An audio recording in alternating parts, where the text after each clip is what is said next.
இப்போ எல்லா மியூச்சுவல் ஃபண்டுக்கும் அந்த மாதிரி ஒரு பீரியட் இருக்குதா, இந்த டைமில் தான் நீங்கள் காசு எடுக்க முடியும் அப்படின்னா, இல்லை மினிமம் வந்து ஒரு மியூச்சுவல் ஃபண்டில் இன்வெஸ்ட் பண்ணோம் அப்படின்னா எத்தனை வருஷத்துக்கு நம்ம இன்வெஸ்ட் குறைஞ்சபட்சம்? ஃபண்டுன்றது என்ன பண்ணுது, உங்கள் பாக்கெட்லேருந்து வாங்கி இந்த பாக்கெட்டில் யார் நல்லவனோ அவனுக்கு அது கொடுக்குது. அதில் இண்டெக்ஸ் ஃபண்டுன்றது இந்த இண்டெக்ஸில் டாப்பில் இருக்கிற once Warren Buffett even challenged passive indexing வந்து ஆக்டிவ் இண்டெக்ஸிங்கை தூக்கி சாப்பிட்றோம் லாங் ரன் பேசிஸில். அவர் சொன்னது நிரூபணம் கூட ஆச்சு. நிறைய பேர் அவர்கிட்ட பெட்டு கட்டி தோத்த கதையெல்லாமே இருக்குது. கண்ணை மூடிட்டு ஒரு கம்பெனியெல்லாம் பற்றி பெருசாலாம் ஆராய்ச்சியெல்லாம் பண்ணிட்டு இருக்க மாட்டாங்க. ஓடுற குதிரை இது, அந்த 50 கம்பெனி தான் ஓடுது, தூக்கி அதில் போடு அப்படின்னு போட்டுருவாங்க. இப்போ ஜனவரி 2020 ஒரு 10,000 போடுறேன், பிப்ரவரி 2020 ஒரு 10,000 போடுறேன். இப்போ 3 வருஷம் முடிஞ்சிடுச்சு. நான் போட்ட மொத்த காசையும் எடுத்துக்கலாமான்னா முடியாது. குறைஞ்சபட்ச இன்ட்ரெஸ்ட் ரேட்டுங்கிறது எவ்வளோ? நான் சொல்ல முடியாது. ஓகே, இப்போ வந்து நம்ம மியூச்சுவல் ஃபண்ட்னா என்ன அப்படின்னு பேசிக்காக தெரிஞ்சுக்கிட்டோம். அதுக்கப்புறம் வந்து ஃபண்ட் மேனேஜர் என்ன பண்ணுவாருன்னு தெரிஞ்சுக்கிட்டோம். இதை தாண்டி எத்தனை வகையான மியூச்சுவல் ஃபண்ட் இருக்குது? பேசிக்கலாக மியூச்சுவல் ஃபண்ட் வந்து அடிப்படையில் பார்த்தீங்கன்னா 4 வகை தான். ஈக்விட்டி மியூச்சுவல் ஃபண்ட்ஸ், டெப்ட் mutual funds, equity linked saving scheme ELSS ஃபண்ட்ஸ்னு சொல்லுவாங்க, 4வது இண்டெக்ஸ் ஃபண்ட்ஸ். அதன் பிறகு இதுங்க போட்ட குட்டியாக நிறைய புது மியூச்சுவல் ஃபண்ட்ஸ் வர ஆரம்பிச்சு. ஹைப்ரிட் மியூச்சுவல் ஃபண்ட்ஸ்னு ஒன்று வர ஆரம்பிச்சு. ஓகே, இந்த ஹைப்ரிட் என்ன பண்ணுவோம்னா 65% வரைக்கும் ஈக்விட்டியில் போடும், 35% டெப்ட்டில் போடும். பேசிக் கலர்ஸ் ரெட்டு, க்ரீனு, ப்ளூ சொல்கிறோம். அதை வச்சு நீங்கள் குழைச்சிங்கன்னா புது கலர் வர மாதிரி. அப்புறம் செக்டோரல் ஃபண்ட்ஸ் அப்படின்றது லேட்டராக வர ஆரம்பிச்சு. ஆதியில் வந்து இந்த 4 ஃபண்ட்ஸ் தான் இருந்துச்சு. இந்த 4 ஃபண்ட்ஸோட சாராம்சம் நம்ம என்னென்னா, ஈக்விட்டி ஃபண்ட்ஸ் வந்து கம்பெனி மேலே இருக்கிற large cap, mid cap, small cap அதில் போடுவாங்க. டெப்ட் ஃபண்ட்ஸ் வந்து government funds, government securities, high rated corporate bonds இதில் வந்து போடுவாங்க. இதில் வந்து உங்களுக்கு ரிட்டர்ன்ஸ் வந்து ஈக்விட்டியை விட கம்மி, அதே சமயம் ரிஸ்க்கும் உங்களுக்கு கம்மி. ELSS is a special type of equity orient fund where நீங்கள் போடுற அந்த இன்வெஸ்ட்மெண்ட்டுக்கு உங்களுக்கு டேக்ஸ் பெனிஃபிட்டும் கிடைக்கும். ஓகே, ATC பெனிஃபிட் வந்து 1.5 லட்சம் ரூபாய் வரைக்கும் உங்களால் எடுத்துக்க முடியும். ஈக்விட்டி மியூச்சுவல் ஃபண்டுக்கும் ELSSக்கும் இருக்கிற ஒரே பெனிஃபிட் இந்த டேக்ஸ் இதுதான், டிடக்ஷன் தான். ELSS 3 வருஷம் லாக்இன், நீங்கள் போட்ட காசு 3 வருஷம் அப்புறம் தான் எடுக்க முடியும். ஓகே, மற்ற மியூச்சுவல் ஃபண்ட்ஸில் அப்படி இல்லை. இது நல்ல பாயிண்ட். அது இப்போ எல்லா மியூச்சுவல் ஃபண்டுக்கும் அந்த மாதிரி ஒரு பீரியட் இருக்குதா, இந்த டைமில் தான் நீங்கள் காசு எடுக்க முடியும் அப்படின்னா, இல்லை மினிமம் வந்து ஒரு மியூச்சுவல் ஃபண்டில் இன்வெஸ்ட் பண்ணோம் அப்படின்னா எத்தனை வருஷத்துக்கு நம்ம இன்வெஸ்ட் பண்ணணும்? குறைஞ்சபட்சம் 7 வருஷம். மற்ற mutual fund is liquid option தான். இப்போ பேங்க் FD மாதிரி 5 வருஷம் கழிச்சு தான் நீ வந்து எடுக்கணும் அப்படின்ற மாதிரிலாம் இல்லை. உங்களுக்கு தேவைப்பட்டால் உங்களால் எடுத்துக்க முடியும். என்ன 2 நட்டும் நீங்கள் ஃபேஸ் பண்ணுவீங்கன்னா, ஒன்று டேக்ஸ் பெனிஃபிட்ஸ், டேக்ஸ் லாஸஸ் உங்களுக்கு வரும். ஓகே, இந்த லார்ஜ் LTCGன்னு சொல்லுவாங்க. கேபிட்டல் கெயின்ஸ் டேக்ஸில் 2 வகை வரும், ஷார்ட் டேர்ம் அண்ட் லாங் டேர்ம்னு. அதை நீங்கள் பே பண்ணுற மாதிரி இருக்கும். 2வது எக்ஸிட் லோடுன்னு ஒரு விஷயம் சொல்லுவாங்க. 2% வரைக்கும், 2 to 3% வரைக்கும் இந்த எக்ஸிட் லோடு இருக்கும். அதாவது இந்த 2 to 3% காக்கா கடிச்சிட்டு பாக்கி இருக்கக்கூடிய காசை ஃபண்ட் மேனேஜர் வந்து உங்களுக்கு திரும்ப கொடுத்துருவாரு. ஓகே, பட் என்னுடைய அட்வைஸ் என்னென்னா, 1 வருஷமாவது மியூச்சுவல் ஃபண்டை வைங்க. ஸோ தட் நீங்கள் அதுக்கப்புறமா 12 மந்த்ஸுக்கு அப்புறமா நீங்கள் போகும்போது short term capital gains 15% avoid பண்ணிக்கலாம். இப்போது நீங்கள் 1 லட்சம் போட்டிங்க, 1,50,000 வருது அப்படின்னா, இந்த 50,000 அப்படின்றது உங்கள் கெயின். இந்த கெயினை தான் இந்திய அரசு கேபிட்டல் கெயின் டேக்ஸ் வச்சு பிடிக்குது. 12 மாதத்துக்குள்ளே இருக்கிற கெயினை ஷார்ட் டேர்ம் சொல்லுவோம், அதை தாண்டி இருக்கிறத லாங் டேர்ம் அப்படின்னு சொல்லுவோம். இப்போ லாங் டேர்ம் கேபிட்டல் கெயின்ஸ் என்ன சொல்லுது அப்படின்னா, இப்போ ELSSக்கு நான் சொல்கிறேன். ஏன்னா இப்போ நம்ம வீடியோ பார்க்குற பெரும்பாலான ஆட்கள் வந்து ELSSை ஏற்கனவே சூஸ் பண்ணியிருப்பாங்க, இல்லை சூஸ் பண்ணவும் நினைப்பாங்க. ஏன்னா ELSSல என்னென்னா உங்களுக்கு ரிட்டர்ன்ஸும் அதிகம் வரும், டேக்ஸ் பெனிஃபிட்டும் இருக்கும் அப்படின்ற காரணத்தினால 3 இயர்ஸ் வந்து உங்களுக்கு லாக்இன் பீரியட் வரும். நீங்கள் 1 லட்சம் போடுறீங்கன்னா அந்த போடுற 1 லட்சத்துக்கு ATC பெனிஃபிட் நீங்கள் அவைல் பண்ணிக்கலாம். இப்போ 3 வருஷத்துக்கு பிறகு உங்களுக்கு வந்து 1,50,000 அப்படின்ற மாதிரி ஒரு கெயின் வருது. 50,000 அப்படின்றது கெயின்னா, இந்த 50,000ல் 10% வந்து லாங் டேர்ம் கேபிட்டல் கெயின்ஸ் நீங்கள் பே பண்ணணும். அங்கே தான் என்ன ஒரு விலக்கு வந்து உங்களுக்கு தராங்க அப்படின்னா, ELSSல 1 லட்சம் வரைக்குமான கெயின்ஸுக்கு இந்த LTCG கிடையாது. 50,000 லாபம் வந்தாலும் அதுக்கு கேபிட்டல் கெயின் டேக்ஸ் கட்டாமையே நீங்கள் அந்த 50,000 முழுசாக எடுத்துகிட்டு போகலாம். LTCனா long term capital gains. STCG அப்படின்றது ஷார்ட் டேர்ம் கேபிட்டல் கெயின்ஸ். நான் சொன்ன இந்த 12 மாதத்துக்கு உட்பட்டது ஷார்ட் டேர்ம், 12 மாதத்துக்கு மேல்பட்டது லாங் டேர்ம். ELSSல என்ன ஒரு பியூட்டிஃபுல் பெனிஃபிட் அப்படின்னா, 1 லட்சத்துக்கு மேலே போகிற அமௌண்ட்டுக்கு, லாபத்துக்கு மட்டும்தான் நீங்கள் LTCG பே பண்ணுற மாதிரி இருக்கும், which is 10%. இப்போ 1 லட்சம் முதல் போடுறாரு, 90,000 லாபம் எடுக்கிறாரு அப்படின்ற ஆங்கிளில் அவர் பார்த்தாலும் அந்த 90,000 லாபத்துக்கு அவர் LTCG கட்ட வேணாம். Because it is less than 1 lakh. More then 1 lakh லாபத்துக்கு மட்டும்தான் நீங்கள் எல்டிசிஜி வந்து பே பண்ணுற மாதிரி இருக்கும். So ELSS I will suggest as a very good tax saving option for people who want to invest for the eighty C figure. என்ன ஒரே disadvantage 3 வருஷம் லாக்கின் ஆகிடும். இந்த 3 வருஷம் லாக்கின் வந்து நான் ஒரு லைனில் சொல்லிட்டு போயிட்டேன். இன்ட்ரிகசி நீங்கள் உள்ளே நுழைஞ்சிங்கன்னா சில பேர் 1 லட்சம் ஒரு டைமில் சிங்கிள் டைமாக போடுவாங்க, 3 இயர்ஸ்க்கு அப்புறம் எடுத்துகிட்டு போவாங்க. சில பேர் இஎல்எஸ்எஸ் சிப்பில் பண்ணியிருப்பாங்க. இப்போ ஜனவரி 2020 ஒரு 10,000 போடுறேன், பிப்ரவரி 2020 ஒரு 10,000 போடுறேன். இப்போ 3 வருஷம் முடிஞ்சிடுச்சு. இப்போ ஜனவரி 2023 நான் போட்ட மொத்த காசையும் எடுத்துக்கலாமான்னா முடியாது. நீங்கள் ஃபஸ்ட்டு போட்ட 10,000 மட்டும்தான் 3 இயரை கம்ப்ளீட் பண்ணியிருக்கோம். அந்த 10,000 தான் உங்களால் எடுக்க முடியும் with your whatever gains you have achieved for it. இங்கே தான் ஒரு சிக்கல் இருக்கும். இந்த எஸ்ஐபியில் போட்டவங்க என்ன பண்ணுவாங்க, 3 வருஷத்துக்கு அப்புறம் மொத்தமாக எடுக்கலாம்னு ஆசைப்படுவாங்க. That is not how ELSS works. Okay. So இந்த மியூச்சுவல் ஃபண்ட் அப்படின்னு வரும்போது என்ன டைப்பாக இருந்தாலும் சரி, மினிமம் இன்வெஸ்ட்மெண்ட்டுங்கிறது எதுலேருந்து ஸ்டார்ட் பண்ணலாம்? ₹500 ஆரம்பிக்கலாம். ஆரம்பிக்கலாம். நீங்கள் ஒரு நார்மல் ஒரு post office RD, bank RD எப்படி ஒரு ₹500 ஆரம்பிக்கிங்களோ அந்த மாதிரி ₹500 ஆரம்பிக்கலாம். குறைஞ்சபட்ச இன்ட்ரெஸ்ட் ரேட்டுங்கிறது எவ்வளோ இருக்கும்? சொல்ல முடியாது. இதில் ஃபிக்ஸடு அப்படின்ற மாதிரி ஒரு வார்த்தையே வராது. There are few funds which will say capital protection ஃபண்டுன்னு சொல்லுவாங்க.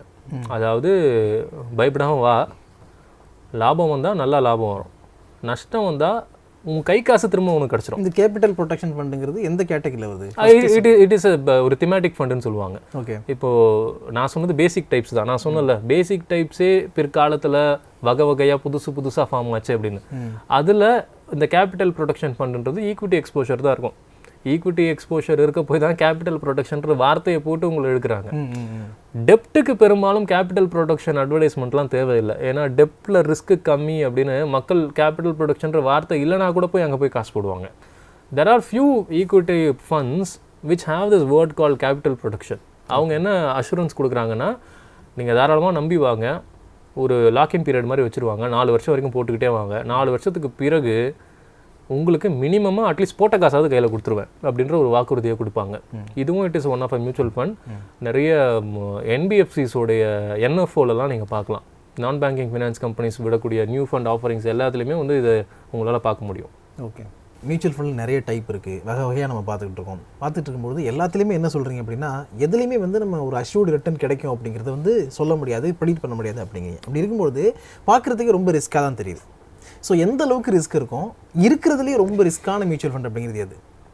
இந்த நல்ல கேள்வி கேட்டிங்க. கேபிட்டல் ப்ரொடெக்ஷன் ஃபண்ட்னா அட்லீஸ்ட் பேரை பார்த்தோன்னே எனக்கு தெரிஞ்சிடுச்சு கேபிட்டலாவது ப்ரொடெக்டாக இருக்கும் அப்படின்னு. ரிஸ்கோமீட்டர்னு ஒரு கான்செப்ட் செபி கொண்டு வந்தாங்க. அதே தான், ரிஸ்கோமீட்டர்னு ஒரு கான்செப்ட் வந்து செபி வந்து கொண்டு வந்தாங்க. அதாவது ஒரு பங்குடைய ரிஸ்க் எக்ஸ்போஷர் எவ்வளோ இருக்கும் அப்படின்றத ஒரு செமி சர்க்கிள் மாதிரி போட்டு காட்டுவாங்க. ஓகே. அதாவது லோ, மாடரேட், ஹை, இது 3 பேசிக் கேட்டகரி. இப்போ லோக்கும் மாடரேட்டுக்கும் நடுவில் ஒரு கேட்டகரி வரும், மாடரேட் லோ. ஓகே. மாடரேட்டும் ஹைக்கும் நடுவில் ஒன்று இருக்கும், மாடரேட்லி ஹை ரிஸ்க் அப்படின்னு. ஸோ இந்த ஒரு 5 விதமான ரிஸ்க் கேட்டகரியில் தான் ஒரு ஃபண்ட் வரும். சொல்ல முடியாது, அப்படி சொல்ல முடியாது. ஒரு ஃபண்டையே வந்து இந்த ரிஸ்கோமீட்டரோட தான் அவங்க சேர்ந்து லான்ச் பண்ணுவாங்க. நியூ ஃபண்ட் ஆஃபரிங்கில் பார்த்தீங்கன்னா நான் சொன்ன இந்த ஒரு செமி சர்க்கிள் மாதிரி ஒன்று இருக்கும்.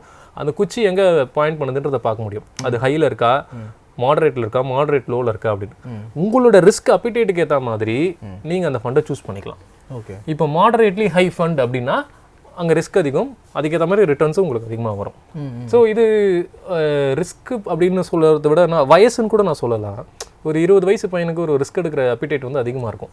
இதுவே ஒரு 50 வயசு ஆளுக்கு அது இருக்குமானா இருக்காது. ஏன்னா அவர் ரிட்டையர்மெண்ட் கார்பஸை சேர்க்கணும், அந்த ஒரு பயணத்தில் போயிட்டு இருப்பார். அந்த மாதிரி ஆட்கள் இந்த லோ ரிஸ்க்கு இல்லை மாடரேட் லோ ரிஸ்க் ஃபண்ட்ஸு இந்த மாதிரி சூஸ் பண்ணி நீங்கள் உங்களோட சேவிங்ஸை ஆரம்பிக்கலாம். ஓகே. அடுத்த கேள்வியாக தான் வந்தேன். ஏன்னா வந்து எந்த ஏஜ் குரூப்பில் இருக்கவங்களுக்கு வந்து மியூச்சுவல் ஃபண்டு ஒரு சரியான சாய்ஸாக இருக்கும் அப்படிங்கிறது அது ஒன்று. இன்னொன்று என்னென்னு பார்த்தீங்கன்னா, ஷேர் மார்க்கெட்டில் இன்வெஸ்ட் பண்ணுறதுக்கு வந்து நமக்கு டிமார்ட் அக்கௌண்ட்லாம் கிரியேட் பண்ணணும். பட் இதுக்கு வந்து அது தேவையா? எந்த ஏஜ் குரூப்லேருந்து மியூச்சுவல் ஃபண்டில் இன்வெஸ்ட்மெண்ட் வந்து ஸ்டார்ட் பண்ணலாம்? டிமேட் அக்கௌண்ட் ஆஸ் சச் தேவையில்லை. நீங்கள் மியூச்சுவல் ஃபண்ட் ஒன்று ஆரம்பிக்கணும் அப்படின்னா உங்கள் பேன் நம்பர் இருந்தால் போதும். அந்த பர்டிகுலர் வெப்சைட் இப்போ டிஎஸ்பி டாக்ஸ் அவர் ஃபண்டுனா அங்கே போனீங்கன்னா உங்கள் பேன் நம்பரை போனால் ஒரு ஃபோலியோ ஆரம்பிச்சிருவாங்க. அந்த ஃபோலியோவுக்கு நீங்கள் மந்த்லி சிப்பு மாதிரி போட்டுக்கு இல்லை லம்சம் போடுறீங்கன்னா லம்சம் போட்டு நீங்கள் பண்ணலாம். It's not mandatory. Okay. But why I say demat account is advisable அப்படின்னா, உங்களுடைய எக்ஸ்போஷர்ஸ் டுவர்ட்ஸ் த ஃபண்ட்ஸ் இருக்குல்ல, அந்த எக்ஸ்போஷரை வச்சு நீங்கள் ஏற்கனவே ஒரு 5 லட்சம் 6 லட்சம் போட்டிருந்தீங்கன்னா அதை நீங்கள் அடகு வச்சு you can do share trading பண்ண முடியும். அந்த ஆங்கிளில் உங்களுக்கு டிமேட் அக்கௌண்ட் வந்து தேவைப்படும். புரியல, இன்னொரு வாட்டி சொல்லுங்கள். இப்போது ஆப்ஷன் ட்ரேடிங் பண்ணணும்னு ஆசைப்படுவார் ஒருத்தர். ஓகே. அந்த ஆப்ஷன் ட்ரேடிங் பண்ணுறதுக்கு என்எஸ்சி வந்து என்கிட்ட ஒரு மார்ஜினை பார்க் பண்ணுங்க அப்படின்னு சொல்லும். என்கிட்ட ரூபாயா பார்க் பண்ணுறதுக்கு இல்லைங்க, நான் ஏற்கனவே 5-6 ஷேர் வாங்கி வச்சுருக்கேன், அதை வாங்கி வச்சுக்கோங்க, அதை ஒரு மார்ஜினாக எடுத்துக்கிட்டு எனக்கு வந்து கொடுங்க அப்படின்ற மாதிரி கேட்பாங்க. ஸோ இந்த மாதிரி மார்ஜினை அடகு வைக்கிறத பங்குகளை வைக்கலாம், இடிஎஃப் வைக்கலாம், உங்கள் மியூச்சுவல் ஃபண்ட் கார்பஸையும் வைக்கலாம். அந்த மாதிரி நீங்கள் ஒரு ட்ரேடராக பிரியப்படுறீங்க, ஆசைப்படுறீங்க அப்படின்னா அப்போ டிமேட் அக்கௌண்ட் தேவைப்படும். அந்த டிமேட் அக்கௌண்ட் தேவைப்படுற அந்த அக்கௌண்ட்டில் உங்களுடைய மியூச்சுவல் ஃபண்ட் எக்ஸ்போஷர்ஸை நீங்கள் பிளட்ஜிங் பண்ணி உங்களால் ட்ரேட் யூஸ் பண்ண முடியும். Okay. But it is not mandatory to have a demat account, but having a demat account is advisable. இப்போ ஏதாவது ஒரு மியூச்சுவல் ஃபண்ட் எடுத்துக்கிட்டோம் அப்படின்னா வெப்சைட்டை ஓப்பன் பண்ணும்போது ஆதித்ய பிர்லா எடுத்தோம்னா ஆதித்ய பிர்லா டி அப்படின்னு இருக்கு, ஆதித்ய பிர்லா ஆர் அப்படின்னு இருக்கு. இந்த டிக்கும் ஆருக்கும் என்ன வித்தியாசம், அது என்னது? அது பெருசாகவே போட்டுருக்கலாம், ஏன் டி ஆர்ன்னு சின்னதாக போட்டாங்கன்னு தெரியல. டைரக்ட் ரெகுலர் இதை தான் வந்து அவங்க சுருக்குறாங்க. இப்போ டைரக்ட் ஃபண்ட் அப்படின்னா என்னென்னா, நீங்கள் ஏஎம்சி 2 பேர் தான் இருப்பீங்க, உங்கள் 2 பேர்த்துக்குமான ஒரு உறவு முறை அது. ரெகுலர் ஃபண்ட் என்னன்னா டிஸ்ட்ரிபியூட்டர் நடுவில் ஒருத்தர் வருவார். உதாரணத்துக்கு ஒரு பேங்க்குங்க மூலமாக விற்கப்படுற தேர்ட் பார்ட்டி மியூச்சுவல் ஃபண்ட்ஸ்லாம் this bank will act as a distributor. ஒரு ஏஎம்சிக்கும் ஒரு கஸ்டமருக்கும் நடுவில். இதனால் என்ன நடக்கும், இடையில இன்னொரு ஒரு மிடில் பர்சன் வர்றது அப்படின்றதுனால அவருக்குமான எக்ஸ்பென்ஸ் ரேஷியோவும் கஸ்டமர் தலையில் வந்து விழும், அவருக்கு ஒரு கமிஷன். ஆமாம். ஸோ அதனால் இந்த டைரக்ட் எடுத்தவருடைய எக்ஸ்பென்ஸ் ரேஷியோ கம்மியாக இருக்கும், ரெகுலர் எடுத்தவருடைய எக்ஸ்பென்ஸ் ரேஷியோ அதிகமாக இருக்கும். உங்களுக்கு இந்த எக்ஸ்பென்ஸ் ரேஷியோ ஒரு 0.5%, 3/4% டிஃப்ரென்ஸ் தானே, சின்னதாக தானே இருக்குது அப்படின்னு நீங்கள் நினைக்கலாம். ஆனால் ஒரு லாங்கர் ரனில் ஒரு 20-30 இயர்ஸ் இல்லை 15 இயர்ஸ் நீங்கள் போடும்பொழுது ஒரு 0.5% கூட நீங்கள் காம்பவுண்டிங் பண்ணி பார்த்தீங்கன்னா உங்களுக்கு சில பல லட்சங்கள் டிஃபரன்ஸ் வந்துடும், ஒரு டைரக்ட் எடுத்தவருக்கும் ஒரு ரெகுலர் எடுத்தவருக்கும். ஸோ நீங்கள் மியூச்சுவல் ஃபண்டில் போடணும்னு ஆசைப்பட்டீங்கன்னா அந்த பர்டிகுலர் மியூச்சுவல் ஃபண்ட் கம்பெனியோட வெப்சைட்டுக்கே போய் அவங்களுடைய டைரக்ட் பிளானில் நீங்கள் போட்டுடலாம். இப்போ அதுலேயே இன்னொன்று சப் கேட்டகரி மாதிரி போட்டிருப்பாங்க, டிவிடெண்ட் க்ரோத் அப்படின்ற மாதிரி. ஓகே. டிவிடெண்ட்னா என்னன்னா இந்த ஈவுத்தொகை அப்படின்னு தமிழில் சொல்லுவோம். உங்களுக்கு இடையில எல்லாமே டிவிடெண்ட் கொடுப்பாங்க, ஷேரில் எல்லாமே டிவிடெண்ட் கொடுப்பாங்க, நம்ம மியூச்சுவல் ஃபண்ட்ஸ்லையும் டிவிடெண்ட்ஸ் வரும். ஓகே. அப்படி இந்த டிவிடெண்ட்ஸ் கொடுக்குற இந்த எம்எஃப் உடைய என்ஏவி வந்து க்ரோத் ஃபண்டோட கம்மியாக இருக்கும். காரணம் என்ன அப்படின்னா, க்ரோத் ஃபண்டில் டிவிடெண்ட்டை உங்கள் கையில் கொடுக்காம அதையுமே உள்ளே போட்டு குமுலேட் பண்ணுவாங்க. ஸோ அந்த ஃபேக்டர் வந்து வெளியே போகாம உள்ளுக்குள்ளேயே இருந்து பல்கி பெருகிறதுனால NAV of a growth fund வந்து என்ஏவி ஆஃப் எ டிவிடெண்ட் ஃபண்டை விட அதிகமாக இருக்கும். டிவிடெண்ட் தேவைப்படுறவங்க டிவிடெண்ட் ஃபண்டுக்கு போயிடலாம். இப்போது சில பேர் எனக்கு வயசாகிடுச்சு, எனக்கு மாதாந்திர இன்கமாக ஒன்று இருக்கட்டும் அப்படின்றதுக்கு அந்த மாதிரி ஆட்கள் டிவிடெண்ட் எடுக்கலாம். Young people I advice not to take dividend, rather அது க்ரோத்லேயே இருக்கட்டும், அது அதுக்குள்ளேயே பல்கி பெருகி உங்களுக்கு ஒரு ரிட்டையர்மெண்ட் கார்பஸோ இல்லை உங்களுடைய ஒரு குழந்தையோட கல்யாணத்துக்கோ இல்லை படிப்புக்கோ அந்த சமயத்தில் பெரிய அமௌண்ட்டாக அது வரும். ஸோ ஐ அட்வைஸ் டைரக்ட் ஃபண்ட்ஸ்க்கு நீங்கள் போங்க, ரெகுலருக்கு பதிலாக க்ரோத் ஃபண்ட்ஸுக்கு போங்க, டிவிடெண்ட்டுக்கு பதிலாக. மியூச்சுவல் ஃபண்டு ரிஸ்க் தான் தெரிஞ்சுக்கிட்டு தான் நம்ம வந்து சைன் போட்டு உள்ளே போகிறோம் அப்படின்னு சொல்லிட்டீங்க. அப்படி இருந்தாலும் அப்ராக்சிமேட்டாக எவ்வளோ கிடைக்குங்கிறது தெரிஞ்சுக்கிட்டா நல்லாயிருக்கும். கம்பெனிஸை பொறுத்து அது மாறுது. ஒரு கம்பெனிஸோட வெப்சைட் போய் பார்த்தீங்கன்னா அவங்களோட 3 year CAGR compounded annual growth rate CAGRக்கு நான் ஏற்கனவே ஒரு வீடியோ நம்ம சேனலில் இருக்குது, மக்கள் அதை பார்த்துக்கலாம். 3 year CAGR, 5 year CAGR, 7 year CAGR அப்படின்ற மாதிரி என்னென்ன ரேட்ஸ் அவங்க ஜென்ரேட் பண்ணாங்க நீங்கள் பார்த்தீங்கன்னா பெரும்பாலான ஆக்டிவ் மியூச்சுவல் ஃபண்ட்ஸ் வந்து டபுள் டிஜிட்டை வந்து தாண்டியிருக்காங்க. ஸோ அப்படி இருக்கும் பொழுது எவ்வளோ தான் எனக்கு காசு கிடைக்கும், எனக்கு இப்போ 21 வயசாச்சு, நான் இப்போதுலேருந்து மியூச்சுவல் ஃபண்டில் முதலீடு பண்ணுறேன், மாதம் ஒரு 15,000 போடுறேன் அப்படின்னு நீங்கள் ஆசைப்பட்டீங்க அப்படின்னா என்னுடைய 60 வயசில் எவ்வளோ கிடைக்கும் அப்படின்னு நீங்கள் கேட்குறீங்க. நீங்கள் வந்து ஒரு 40 வருஷம் போட்டிருப்பீங்க, 21 39 இயர்ஸ் கான்ட்ரிபியூட் பண்ணியிருப்பீங்க.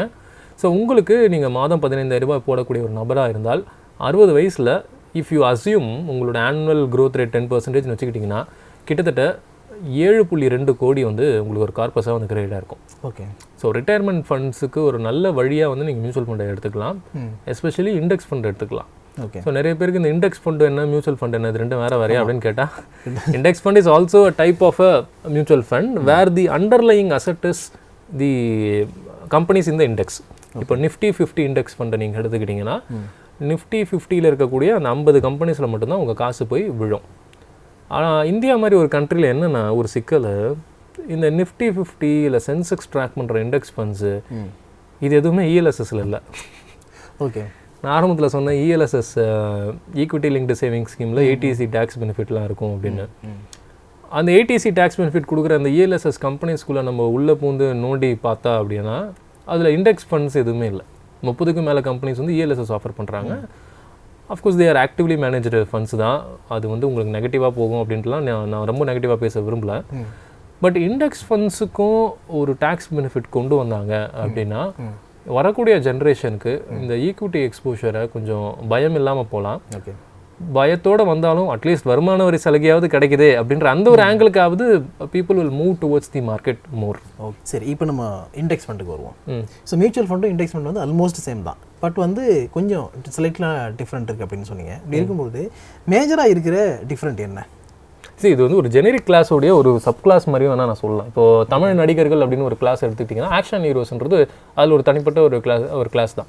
ஃபண்டுன்றது என்ன பண்ணுது, உங்கள் பாக்கெட்லேருந்து வாங்கி இந்த பாக்கெட்டில் யார் நல்லவனோ அவனுக்கு அது கொடுக்குது. அதில் இண்டெக்ஸ் ஃபண்டுன்றது இந்த இண்டெக்ஸில் டாப்பில் இருக்கிற இப்போ நிஃப்டி 50 கம்பெனிஸ்க்கு, நிஃப்டி நெக்ஸ்ட் 50னா அதுக்கு அடுத்து வர கம்பெனிஸ்க்கு, சென்செக்ஸ் 30னா அந்த மொதல் 30 கம்பெனிஸ்க்கு. இதுக்கும் அதுக்கும் என்ன பெரிய டிஃபரன்ஸ்னால் ஒரே பெரிய டிஃபரன்ஸ் வந்து எக்ஸ்பென்ஸ் ரேஷியோ இண்டெக்ஸ் ஃபண்ட்ஸில் கம்மி. We used to call these are passive funds. Passive fundsல என்ன பண்ணுவாங்க அப்படின்னா கண்ணை மூடிட்டு ஒரு கம்பெனியெல்லாம் பற்றி பெருசாலாம் ஆராய்ச்சியெல்லாம் பண்ணிட்டு இருக்க மாட்டாங்க. ஓடுற குதிரை இது, அந்த 50 கம்பெனி தான் ஓடுது, தூக்கி அதில் போடு அப்படின்னு போட்டுருவாங்க. இதுக்கு பெரிய ஆராய்ச்சிலாம் ஒன்றும் தேவை கிடையாது அந்த ஃபண்ட் மேனேஜருக்கு. அவர் பெரிய ஆராய்ச்சி பண்ணுறது இல்லைன்றதுனால அவருக்கு எதுக்கு நீங்கள் இவ்வளோ அதிகமான எக்ஸ்பென்ஸ் ரேஷியோ கொடுக்கணும்? அதனால தான் லாஜிக் படி நீங்கள் பார்த்தீங்கன்னா இண்டெக்ஸ் ஃபண்ட்ஸுக்கு எக்ஸ்பென்ஸ் ரேஷியோ கம்மி, 0.1%, 0.2% இந்த மாதிரி தான் இருக்கும் அதோட எக்ஸ்பென்ஸ் ரேஷியோ. இண்டெக்ஸ் ஃபண்டுக்கு ஃபண்ட் மேனேஜர் இருப்பார். ஓகே, இண்டெக்ஸ் ஃபண்டுக்கும் ஃபண்ட் மேனேஜர் இருப்பார். But he won't to do any பெரிய மற்ற ஆக்டிவ் ஆல்ஃபா கொடுக்குற ஃபண்ட்ஸுக்கு இருக்கிற ஃபண்ட் மேனேஜருக்கு இருக்கக்கூடிய பெரிய தலைவலிலாம் அவருக்கு இல்லை. But still there will be a person to monitor. ஏன் மானிட்டர் பண்ணுவாங்கன்னு நீங்கள் கேட்குறீங்களா ஒரு கேள்வி. இன்றைக்கி ஒரு 50 கம்பெனி இருக்கும், திடீர்னு ஒரு கம்பெனி 51வது இடத்துக்கு போய்டும், அடுத்த ஒரு கம்பெனி, அந்த மூமெண்ட்ஸ்லாம் இருக்குல்ல, அந்த மூமெண்ட் மானிட்டரிங் பார்க்குறது அவரோட வேலை தான். ஓகே, அதனால் அதுக்கும் ஃபண்ட் மேனேஜர் இருப்பாங்க. But the expense ratio is minimal. Okay, இது வந்து எந்த விதத்தில் லாபம் தரும் அப்படின்னா ஒரு ஆக்டிவ் ஃபண்டு நல்ல ரிட்டர்ன் கொடுக்குது, ஆனால் எக்ஸ்பென்ஸ் ரேஷியோ அதிகம். ஒரு இண்டெக்ஸ் ஃபண்டு அவ்வளோ நல்லது கொடுக்கல, ஒரு மாடரேட் தான் 14-15% தான் கொடுக்குது, ஆனால் எக்ஸ்பென்ஸ் ரேஷியோ கம்மி அப்படின்னு பொழுது பேலன்ஸ் ஆகி ரெண்டு பேருமே கிட்டத்தட்ட ஒன்றா இருப்பாங்க. Once Warren Buffett even challenged passive indexing வந்து ஆக்டிவ் இண்டெக்ஸிங்கை தூக்கி சாப்பிட்றோம் லாங் ரன் பேசிஸில். அவர் சொன்னது நிரூபணம் கூட ஆச்சு. நிறைய பேர் அவர்கிட்ட பெட்டு கட்டி தோத்த கதையெல்லாமே இருக்குது. ஸோ அதனால் மியூச்சுவல் ஃபண்டில் போடுறது நல்லது வர youngster who have a risk appetite. அதே யங்ஸ்டர் இண்டெக்ஸ் ஃபண்டில் போட்டால் இன்னும் நல்லது, பிகாஸ் எக்ஸ்பென்ஸ் ரேஷியோ ஃபேக்டர் வந்து கம்மி.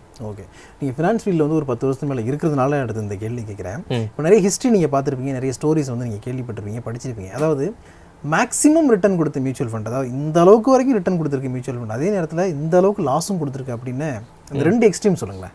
ஏதாவது ஒரு இன்சிடென்ட் அதை நான் சொன்ன அந்த பர்டிகுலர் கம்பெனி சொல்ல வேணாம் கொடுத்துருக்கு அப்படிங்கிறது, இந்த அளவுக்கு வரைக்கும் ரிட்டர்ன் போயிருக்கு, இந்த அளவுக்கு வரைக்கும் கொடுக்காம இருந்திருக்கு, லாஸ் ஆகிருக்கு அப்படின்னு. உங்கள் கேள்விக்கு பதில் சொல்கிற முன்னாடி ரிட்டர்ன் அப்படின்றதே 4 வகை இருக்குது.